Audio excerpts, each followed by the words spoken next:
Selamat pagi anak-anak, bertemu kembali dengan Bu Putri. Apa kabar anak-anak hari ini? Semoga masih dalam kondisi yang sehat selalu ya. Hari ini kita akan belajar tema 4, subtema 1, pembelajaran 2. Masih di tema sehat itu penting. Anak-anak, sebelum memulai pembelajaran, Bu Putri akan sampaikan dulu muatan pelajaran yang ada pada hari ini. Yang pertama ada SBDP, materi tangga nada, bahasa Indonesia, materi pantun, dan juga IPA, materi organ peredaran darah dan fungsinya. Langsung saja kita menuju ke materi hari ini. Siti dan Benny berteman, keduanya sama-sama kelas 5. Siti duduk di bangku depan, sedangkan Benny duduk di bangku belakang.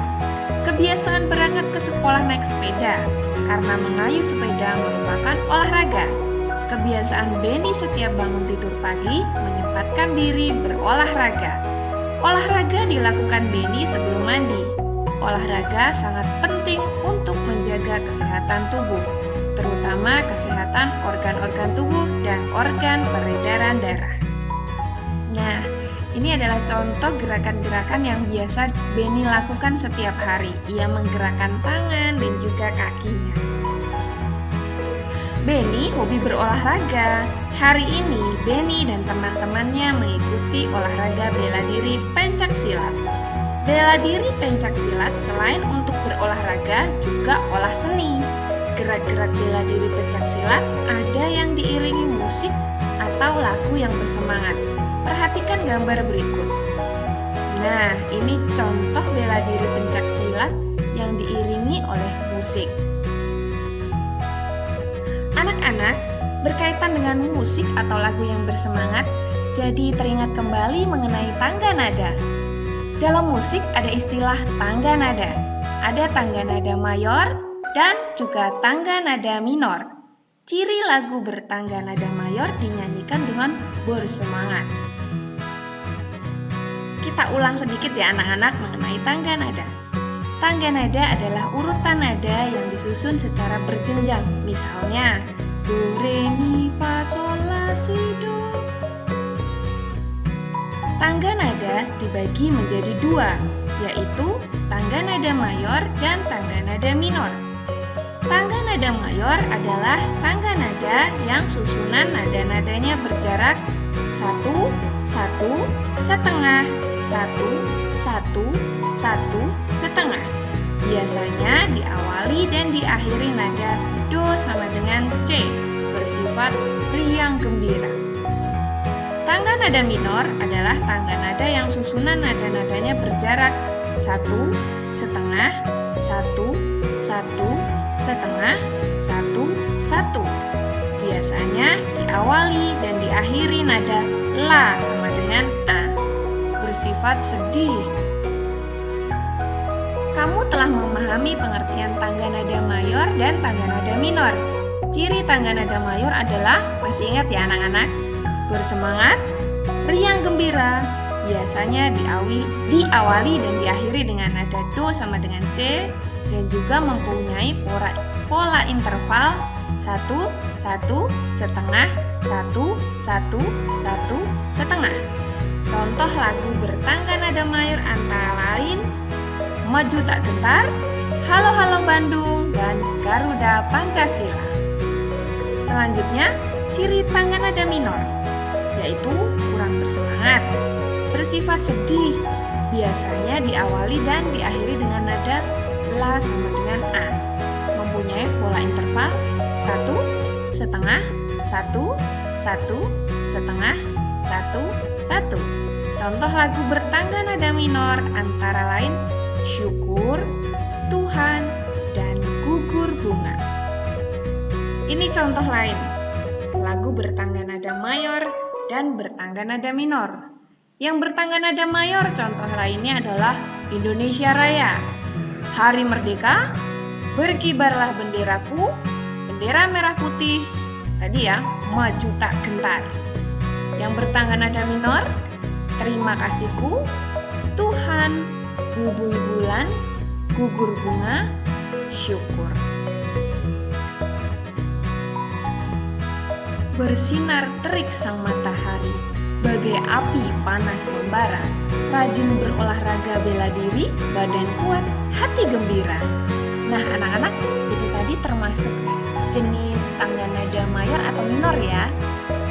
Oh, itu bukan lagu yang bertangga nada mayor atau minor, tapi ya itu merupakan salah satu contoh pantun. Ingatkah kamu pantun yang dibuat Siti? Kamu tentu masih ingat bukan? Pantun adalah bentuk puisi Indonesia Melayu. Pantun adalah salah satu jenis karya sastra lama. Setiap bait terdiri dari 4 baris dan bersajak ABAB. Dalam setiap baris terdiri atas 8 sampai 12 suku kata. Baris pertama dan baris kedua disebut sampiran. Ini ya, sampiran untuk mengantarkan rima. Baris ketiga dan keempat disebut isi. Isi merupakan tujuan atau maksud dari pantun. Dengan demikian dapat disimpulkan ciri-ciri dan bagian pantun. Ciri pantun, jadi yang pertama, bersajak ABAB. Perhatikan. ABAB. Ri kita anggap A, dan Ra ini B. Kembali lagi ke Ri lagi dan Ra. Jadi ini A, B, A sama dengan yang ini B. Begitu ya.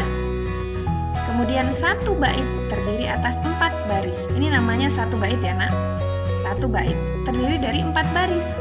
1, 2, 3, 4.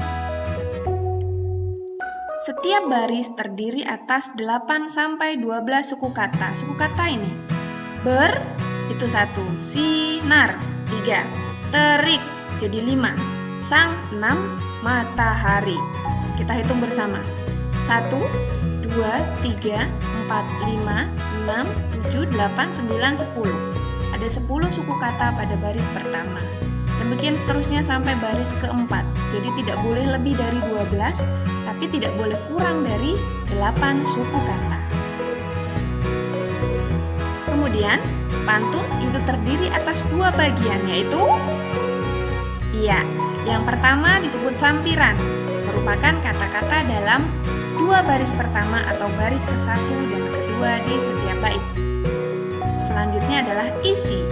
Isi merupakan kata-kata dalam 2 baris terakhir, yaitu baris ketiga dan keempat. Sekarang kita analisis ya, pantun ini mana yang merupakan sampiran dan mana yang merupakan isi. Nah, perhatikan pada layar. Yang merupakan sampiran adalah bersinar terik sang matahari, bagai api panas membara. Kemudian isinya, jadi tujuan dari pantun, maksud dari pantun itu ada di baris ketiga dan 4. Rajin berolahraga bela diri, badan kuat, hati gembira. Jadi sampiran dan isinya tidak berhubungan ya. Isinya yang penting ada di baris ketiga dan 4. Seperti itu ya anak-anak. Anak-anak, pantun dapat digolongkan menjadi 3 sesuai siklus kehidupan atau usia manusia. Ada pantun kanak-kanak, pantun muda, dan pantun tua. Pantun kanak-kanak berisi tentang sukacita. Pantun muda berisi tentang perkembangan. Pantun tua berisi tentang nasihat. Berikut contoh-contoh ketiga pantun tersebut. Yang pertama, pantun kanak-kanak. Terbang rendah burung kutilang, hingga bidahan sambil menoleh. Hatiku senang tidak kepalang, ayah pulang membawa oleh-oleh. Siapa yang suka kalau ayahnya pulang membawa oleh-oleh? Tentu semua anak-anak suka jika ayahnya pulang membawa oleh-oleh ya. Selanjutnya, contoh pantun muda.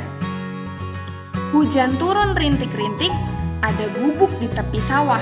Wahai Dinda berwajah cantik, bolehkah Kanda main ke rumah? Nah, ini contoh pantun anak muda ya anak-anak. Seperti yang anak-anak tahu, anak-anak muda sedang mencari jati diri, sedang senang mengenal lawan jenis. Jadi pantun-pantunnya seperti ini, contoh. Kemudian ada juga pantun tua. Enak benar tinggal di Batu Jajar, segar udaranya, indah dan permai. Anak sekolah rajinlah belajar, agar cita-citanya kelak tercapai. Ini contoh pantun tua, biasanya berisi nasihat. Anak-anak, berbicara tentang udara yang segar, jadi ingin pergi keluar rumah ya. Anak-anak, udara yang segar membuat tubuh kita menjadi sehat. Kondisi tubuh manusia yang sehat adalah diantaranya peredaran darahnya lancar. Selain itu, organ peredaran darahnya tidak ada gangguan. Pada pembelajaran 1, kamu sudah mengenal organ peredaran darah manusia. Bagaimana dengan peredaran darah hewan? Selain manusia, hewan juga memiliki sistem peredaran darah. Darah yang mengalir akan mengangkut nutrisi ke seluruh organ tubuh. Darah juga mengangkut sisa metabolisme dari berbagai jaringan dalam tubuh. Pada prinsipnya, sistem peredaran darah hewan, terutama hewan vertebrata atau bertulang belakang, sama seperti manusia. Contoh hewan vertebrata adalah ikan, katak, reptil, dan burung. Sistem peredaran darah hewan termasuk alat-alat peredaran darahnya seperti jantung dan pembuluh darah. Siapa yang di rumah memelihara burung? Anak-anak tentu pernah melihat burung ya. Tapi apakah anak-anak pernah melihat jantung burung? Belum ya? Bu Putri akan tunjukkan bagian-bagian jantung pada burung. Ini gambarnya. Anak-anak, ternyata jantung burung mempunyai bagian-bagian yang sama seperti jantung manusia. Vertebrata ini mempunyai jantung yang terdiri atas 4 ruang. Ada atrium atau serambi, sebelah sini, serambi kanan maupun serambi kiri, dan juga ventrikel. Ventrikel kanan maupun kiri. Bagaimana dengan peredaran darah pada burung? Ini adalah sistem peredaran darah pada burung. Ada peredaran pulmonari dan juga peredaran sistemik. Pada peredaran pulmonari terjadi proses membawa darah yang banyak mengandung karbon dioksida. Sedangkan pada peredaran sistemik itu membawa darah yang mengandung oksigen. Secara umum, sistem peredaran darah pada hewan dapat dibagi menjadi 2 bagian, yaitu peredaran darah terbuka dan peredaran darah tertutup. Pada sistem peredaran darah terbuka, tekanan darah yang dihasilkan dari kontraksi jantung cukup rendah. Oleh karena itu, sari makanan yang terdorong akan mengalir lebih lambat. Contohnya itu pada cacing dan serangga seperti belalang. Pada sistem peredaran darah tertutup, jantung akan memompa darah secara terus-menerus sehingga tekanan yang didapatkan tetap stabil. Hal ini akan mendorong darah keluar dengan lebih kuat dari pembuluh darah dan memasuki organ jantung dengan kecepatan yang baik. Dalam sistem peredaran darah tertutup, darah akan mengalir mulai dari jantung menuju ke wilayah pembuluh kapiler dan kembali lagi ke organ jantung hewan. Sistem peredaran darah tertutup memiliki sejumlah kelebihan dibandingkan sistem peredaran terbuka. Kelebihan sistem peredaran darah tertutup antara lain, darah mengalir lebih stabil, sehingga tekanan dalam pembuluh darah hewan juga ikut stabil. Hewan yang memiliki sistem peredaran darah tertutup adalah kelompok vertebrata atau hewan bertulang belakang. Contohnya, katak, ikan, reptil, burung. Nah, itu tadi ya anak-anak penjelasan mengenai sistem peredaran darah pada hewan. Selanjutnya kita menuju ke tugas. Anak-anak, ini adalah tugas hari ini. Tugas yang pertama, tadi kita sudah belajar tentang tangga nada ya. Tulislah pola interval pada tangga nada mayor dan minor. Ini mudah kalau anak-anak tadi memperhatikan. Yang kedua, buatlah sebuah pantun yang berkaitan dengan kondisi tubuh yang sehat. Jadi buat pantunnya, ingat, 1 bait terdiri dari 4 baris. Buat 1 bait pantun saja. Kemudian, yang ketiga, jelaskan sistem peredaran darah pada hewan. Jelaskan secara singkat. Kalau anak-anak memperhatikan, tentu ini menjadi tugas yang mudah. Oke anak-anak, itu tadi pembelajaran kita pada hari ini. Semoga bermanfaat. Ingat, kerjakan tugasnya dengan baik, kumpulkan kepada guru kelas kalian masing-masing. Putri mohon maaf jika banyak kesalahan. Sampai berjumpa lagi pada kesempatan berikutnya. Sampai jumpa. Dadah.